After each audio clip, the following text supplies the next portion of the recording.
Hoo-way! What's up, good people? Mark Holmes here, and as always, I want to say thank you all for watching, commenting, subscribing, and being part of the Joe Boo Sports Report. Without you guys, as well as you ladies, you know that this literally does not work. You know, I am so excited. It is, tomorrow will be what? The 13th of, 13th already of June. Half of June is already gone. It seems like didn't it just seem like it was Memorial Weekend? Half of June is gone.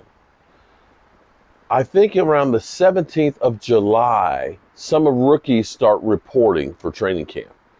We are a little over a month away from some training camps beginning. This is the last week of mini camps.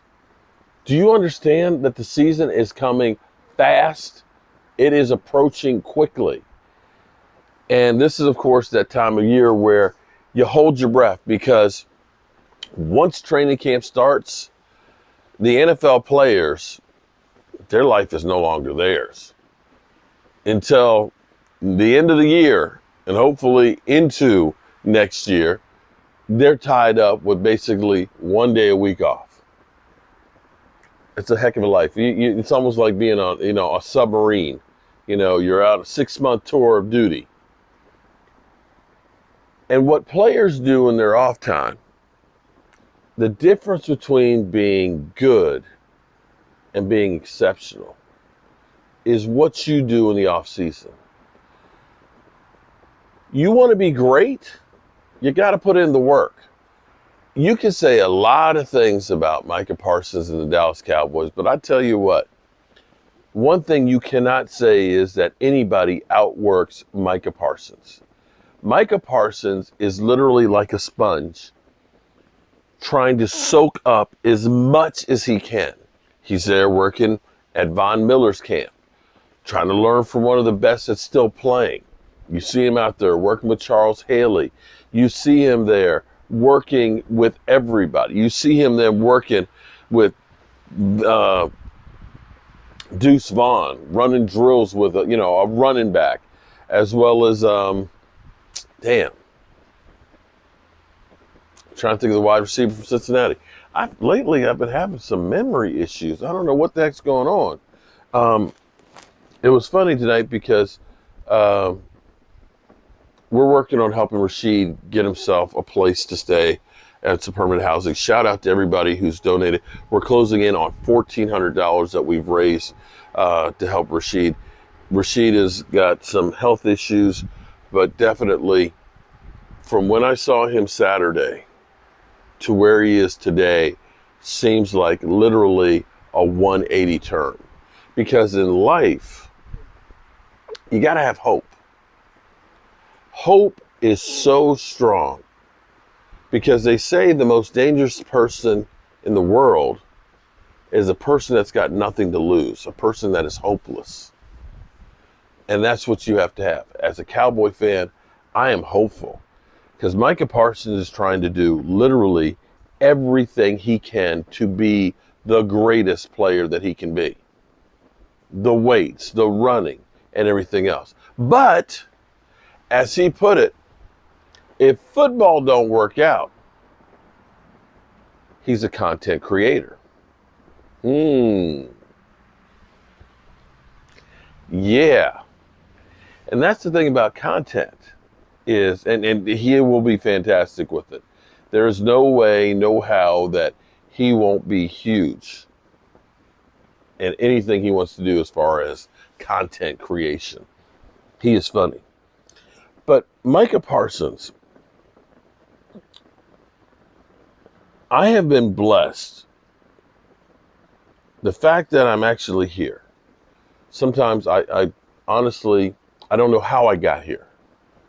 I honestly don't know how I got here.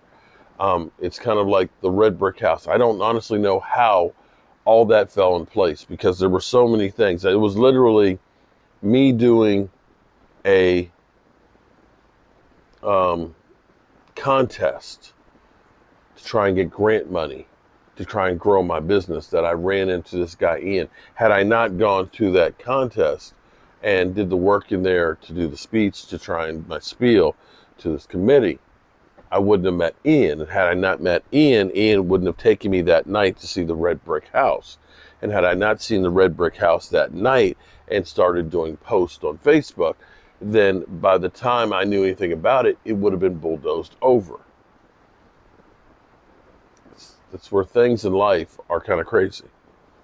But I know that hard work pays off. And see, this is where everything in life is full circle. One of the reasons why I love talking about football every day is football teaches you so much about the game and about life. I can relate almost anything in life to football. See, and I say I'm fortunate. The reason why I was going through all that is I was fortunate enough to have a good friend, Alicia, who knew or knows Micah Parsons' family. And that's the one who got me in contact with Micah Parsons' dad. And talking to Micah Parsons' dad, the way his son was brought up was not given stuff. You're not getting a participation trophy. He had to go out and earn everything. You follow me? You know, he said, Dad, I want to go to the NFL after my third year. Well, you got to get your degree before you leave for the NFL. We know you're going to be drafted and make a whole bunch of money. That doesn't matter. You have to do this before you can do that. And that was brought to him his whole life. Everything was you had to earn it. And I think there's too many of us now because as parents, we want to spoil our kids. We want our kids to have everything. We haven't done them any favors because they grow up not understanding that you have to earn shit. That nobody's going to be there to hand you shit the way your parents did. If you want to succeed, you have to go out there and make it happen. And that's where we have in life so many people who, when things don't go their way, they throw a temper tantrum. They get in your face. They yell at you. Do what I want. Do what I want. They never had to earn anything. They never learned the respect of earning something as opposed to it being handed to them. And see, that's the difference of being great. Nobody hands you greatness. You may be talented. You may be able to play the game at an elite level because of the God-given gifts. But that only takes you so far. If you don't put the work behind that God-given talent, and you know, I can look at somebody like Rolando McClain, who was an incredible linebacker. We got him from the Raiders. Had all kinds of skill, was one of the best thumping linebackers. By that I mean run stoppers that could go in there and give the forearm shiver to the offensive guard, shed the block, and come and deliver a blow. But the problem with him was he didn't have the desire to be great. You could look at a guy like David Irving, who was 100% right when he said to Jason Garrett, I can roll out of bed and have more talent than you ever did. I can roll out of bed and play better than 90% of the people, which is true. If he had only had that 10% of desire to be great, he could have been a Hall of Famer. I look at a guy like Chase Young. Again, all kinds of God-given talent. You didn't see after his rookie year of being Rookie Defensive Player of the Year, him out there being a sponge and going to a Von Miller type camp. You didn't see him out there working or anything else. What I heard about him was he was hanging in the club getting tipsy. And that, my friends, is the difference of being good and being great.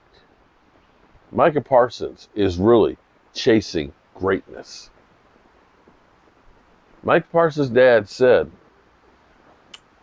when Micah sets his mind to something and says he's going to do something, don't bet against him. Don't bet against him.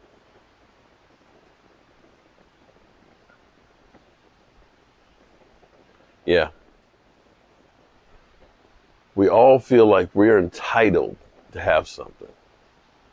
We as Cowboy fans, for whatever reason, believe we're entitled to be winning Super Bowls, even though we haven't since Michael was a baby. If you want to earn that Super Bowl, you want to get that Super Bowl, you got to earn it. You know,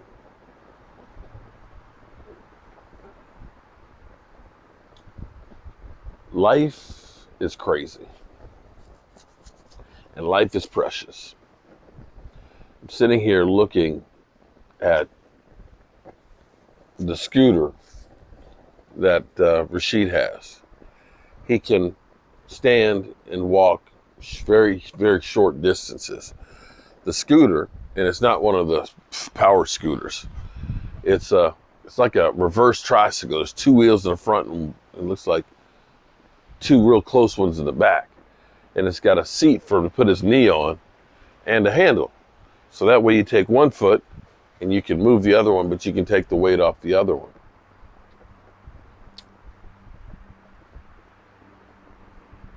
I think about talking to Jet, and Jet, keep him in your prayers. His mother has had brain cancer for 14 years, and they never thought she would have made it this far. But she is in critical condition, and she's getting worse. And I think about Joseph Heatherly, who just lost his mom. You know, life is so precious.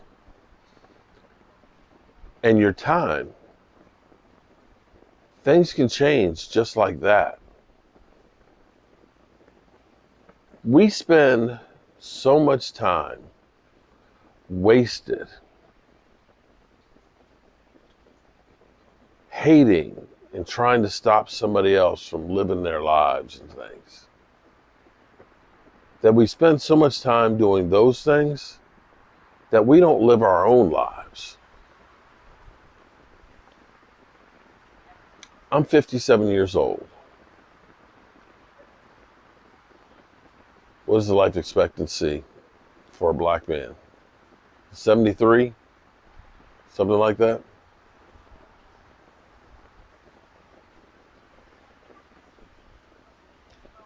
If I'm lucky, 20 more years after spending 57. There's a lot of things I want to do. A lot of things I want to accomplish. I ain't got time for that hate. Because we don't know what's around the corner. We don't know what's there for tomorrow. We don't know if there's going to be a tomorrow. And so I try and make the most of each day and recognize how precious it is. So remember, tell the people you love them, because you might not get the chance again. And thank you guys again for helping out Rashid. I know if I were in a situation that's like that, that I would hope that other people would be there to help. Not to be a handout, to be a hand up to help me get back on my feet. And that's what we're supposed to do as human beings and as Americans. I love you guys. And God willing, I'll see you guys tomorrow. And it's back to the red brick house, along with we got to change the air conditioning unit. And see you later. Peace.